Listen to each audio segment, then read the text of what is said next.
The women in our family gave more credence to what the priest would say than they did to their husbands or their brothers or their uncles. That's kind of the way they were brought up. I think it's partly fostered by the whole myth of the priest's purity and moral superiority, because they supposedly live this humble existence apart from the physical pleasures that the rest of the people indulge in. These were the people that could walk on water. They were the authority figures, and whatever they said, we as little lambs would go. We knew nothing else. The priest had the power to turn that host, that piece of bread and the wine, into the body and blood of Christ. And that was something none of us could do. I mean, that was the ultimate magic trick. It was this mystery that you were taking part of. And the priest was the guy who gave you access to that. It all reinforced that sense that these people have a power that we don't have, a direct line to God. That's why I wanted to be an altar boy. You actually handed them the water and the wine, and you were there when they were making this miracle happen. I remember wanting to be a priest. Early on, that's what I thought was going to happen. Okay.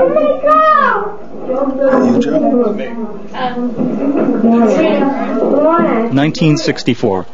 Me and Billy Mahoney were the smallest kids in the first grade class and have to be the page boys in the May procession. I cried all day when they gave me that costume to take home. Paul's in high school now, but he's still an altar boy back at St. James. It's an Irish school. All the nuns and all the priests are Irish. Father McCormick and Father Birmingham are the youngest priests. They're not as scary as the old ones. Birmingham, when he first showed up in Salem, was right around the time that the Vatican II was happening, and there were a lot of changes in getting rid of the Latin and the Mass. And he was young, and he was more of a liberal thinker, I'd say, than the Monsignor O'Leary or Father Screngy down at the Italian Church. He was given charge of the altar boys. Birmingham had this big, shiny black Ford Galaxy with red leather interior. I mean, it was cool. This young teenage kid in the 1960s, and here's this guy who pulls up in this big, black, shiny car. It was always waxed, and that was my memory of it. We'd take groups of us for rides, and he was immediately very friendly and gathering us all around and saying, let's go to Hampton Beach, and let's go to the movies, and let's go to Boston. I remember he took us to see Juliet of the Spirits. And I remember he brought us to see a Pasolini film, the Gospel According to St. Matthew. He was taking you golfing and taking you to the beach and taking you on ski trips. They had to be covering for him saying Mass because he wasn't there to do it. He would have us come over to the rectory on Friday nights and Saturday nights and have pizza parties in the Monsignor's parlor. We'd sit around and watch TV and joke around and do whatever, And it was always a group of us, so I always felt real comfortable going into the rectory. It was like the clubhouse. Growing up, I don't know how many times the word sex was actually mentioned in our house. It just wasn't part of our environment.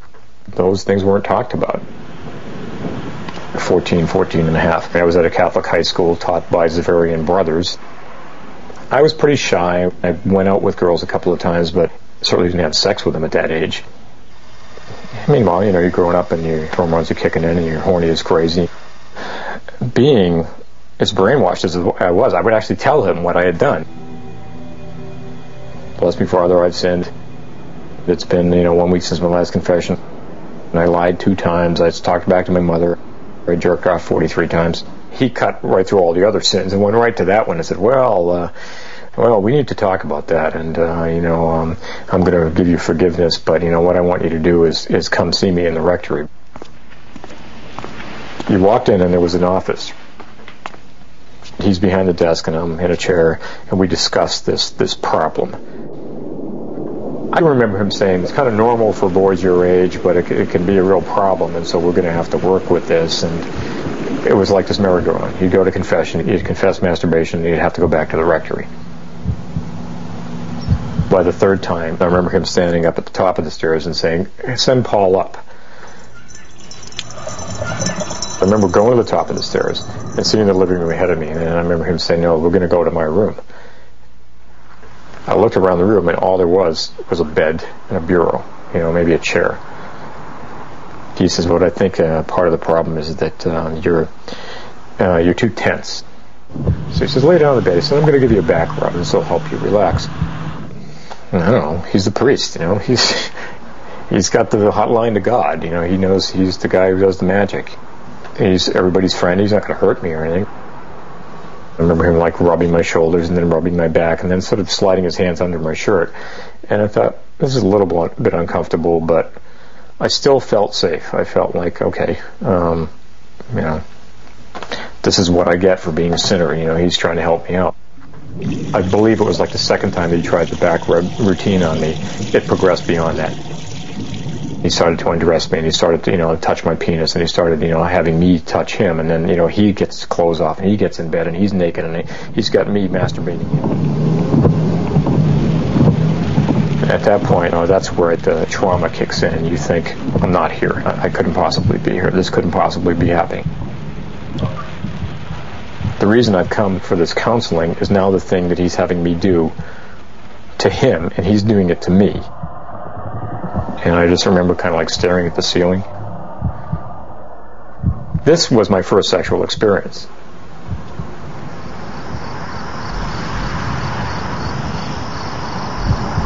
If it was nighttime, it was dark, and we could drive around the streets. Have me jerk him off in the car. Or he'd bring me down to the youth center, and I remember down in the basement, and he would do it there. I only saw him once. He had a car, and he dropped Paul off in front of the house. I thought that was a beautiful thing. My son going out with a priest. We had no inkling what was going on. I wish I did. That was beautiful. And then one weekend, I remember he took me away to go golfing, theoretically, down to the Cape. I remember this motel that he took me to. It was overnight. And Mom and Dad just thought it was normal. They never would have imagined that this was going on. They just would never enter their consciousness. I thought it was a wonderful priest. Terrible what they did to my son. I always thought he was very, very quiet. Always very, very quiet. But I didn't think anything of it. Then when all that happened, then I came to. That's why he was so quiet, the poor kid.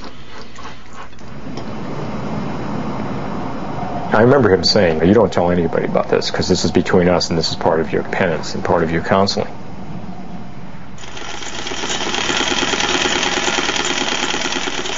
I still had my paper route back then, and I'd deliver papers and go over to the rectory, get my counseling session, and then go home and try and act like nothing happened. Of course, I'd be shaking, and I'd be wanting to throw up.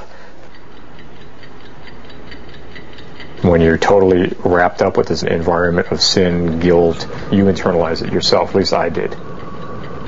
I decided it was my fault. There was something the matter with me. What did this mean?